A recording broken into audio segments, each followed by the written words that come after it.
भारी डान्स होता.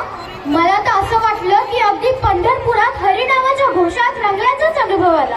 अगदीच, जेथे श्रद्धा अन वार करी तिथे सावळा विठ्ठल अन त्याची पंढरी, माऊली राम कृष्ण हरी. मला सांग, ब्रह्मदेवाने वर दिलेल्या हिरण्याक्ष या राक्षसाचा अंत भगवान विष्णूंनी वराह या अवतारात केला. मग हिरण्यकशिपूचं काय झालं? अगं, देवानेच म्हटलंय संभवामी युगे युगे.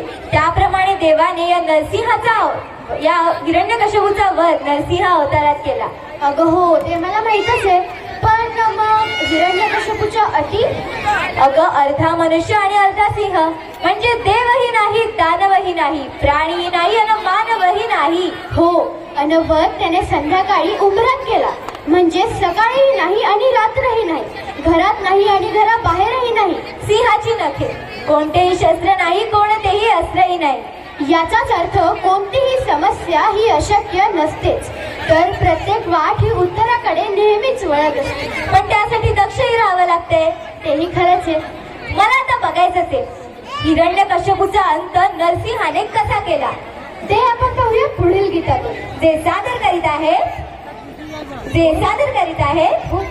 हा तेव्हा उभं का तिथे ते बघ.